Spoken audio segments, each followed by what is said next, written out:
In today's NFL, games are won in the trenches. And after years of patchwork lineups and band-aid solutions, the Washington Commanders might finally have an offensive line that can dominate. Why?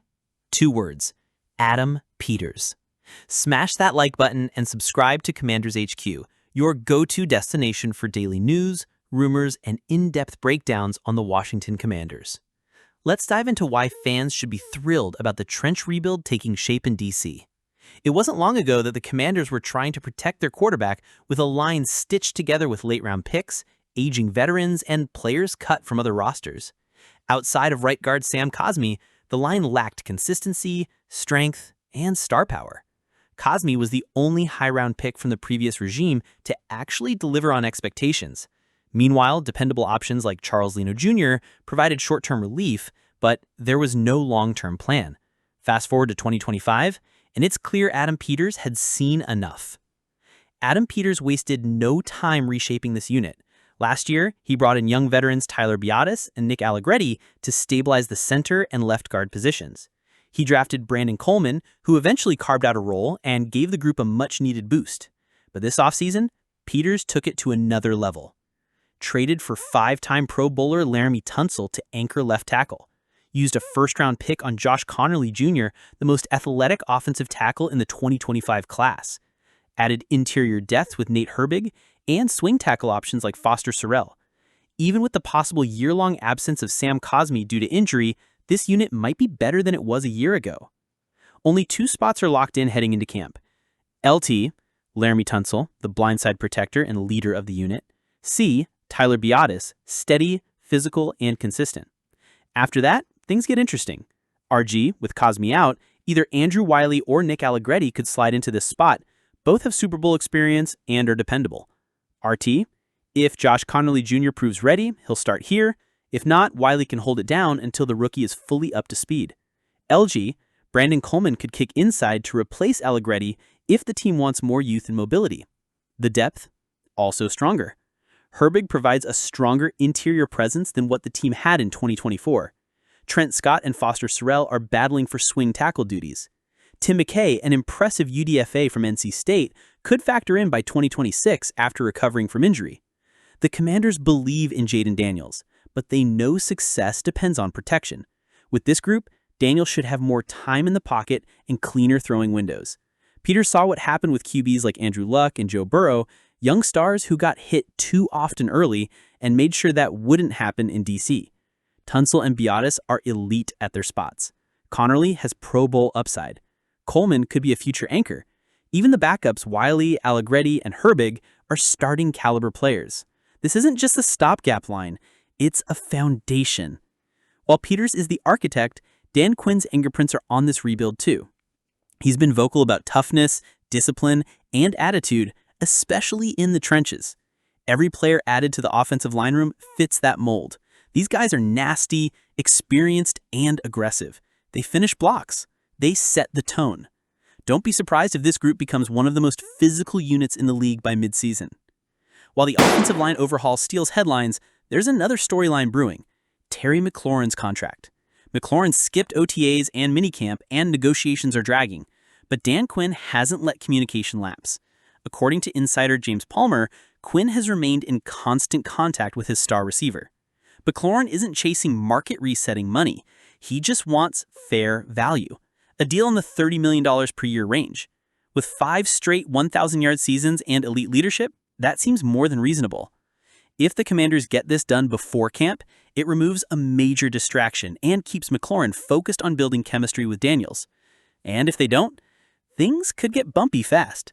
In case you forgot how massive this move was, the Washington Commanders traded for 5-time Pro Bowl left tackle Laremy Tunsil this offseason in a headline-grabbing deal with the Houston Texans.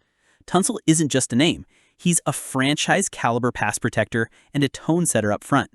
And now, according to ESPN's Jeremy Fowler, he's officially one of the 10 best tackles in football entering 2025. Fowler polled NFL executives, coaches, and scouts to form his annual ranking. Tunsil came in at number 7 overall, ahead of his age 30 season. A slight dip from last year when he was ranked 3rd, but still elite company. So, why did Tunsil fall from 3rd to 7th? Fowler explains that a combination of penalties, lapses in focus, and the Texans' offensive inconsistency played a role. One NFL personnel director said, "With the penalties, when they happen, they seem to pile up, which makes you wonder whether he has the mental strength to wash the bad plays and move on." That might sound like criticism, but it's more of a challenge. Tunsil's talent is undeniable. It's about consistency and staying locked in. And now, he's with a hungry, ascending team, not a rebuilding franchise stuck in neutral. Despite the slight ranking slide, Tunsil still got massive praise. NFL evaluators called him a mix of technique, agility, and straight-up violence, the exact combination Washington needs protecting Jayden Daniels' blindside. Another evaluator said, "Dude's still as good as anyone. Honestly, I think he just gets bored and loses focus sometimes, but I'm guessing he will be highly motivated in Washington, and when he is, he's among the very best." That quote says it all. This move wasn't just about talent. It was about mindset. Bringing Tunsil into a competitive, energized locker room led by Dan Quinn and Adam Peters could light a fire under him. This trade wasn't about just upgrading the O-line. It was about maximizing Jayden Daniels' rookie contract window. One AFC scout told ESPN, "He's still a top 3 tackle for me, and anything you can do to protect Jayden Daniels and load up while he's on his rookie deal is smart. They gave up a little more than I'd like, but I trust AP that he knows what he's doing here." Let's be clear, this was a calculated long-term move. Washington didn't just want a veteran tackle, they wanted the best blindside protector available, and they were willing to pay to get him. In Houston, Tunsil played through coaching turnover, quarterback uncertainty, and front office dysfunction for years. Now, he joins a team with structure, direction, and championship-level ambition. The Commanders shocked the league in 2024 with a 12-win season and an NFC championship appearance. They're not rebuilding, they're chasing a ring, and they believe Laremy Tunsil is a key part of that plan. The motivation? It's there. The talent? Undeniable. The supporting cast? Upgraded. If Tunsil locks in, this could be the year he dominates the league again and gets back to all-pro form. Tunsil joins an O-line that suddenly looks like one of the deepest in the NFC.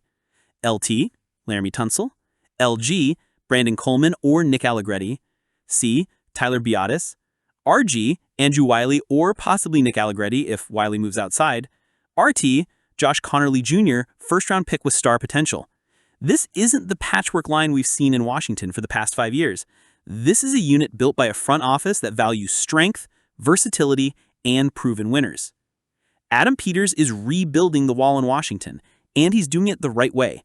By investing premium resources into the offensive line, he's protecting Jayden Daniels, creating competition, and setting this team up for long-term success. At the same time, Dan Quinn is leading with connection and culture and trying to lock down McLaurin before camp begins. It's a new era in DC, and it's built from the trenches up. So, what do you think, Commanders fans? Is this the best offensive line the team has had in years? Should Connerly start right away, or should Wiley hold the fort? And how confident are you that McLaurin's deal gets done? Sound off in the comments, and make sure to like, subscribe, and hit the bell icon so you don't miss any Commanders HQ updates. We'll be covering every development as training camp gets underway. This is Commanders HQ, signing off.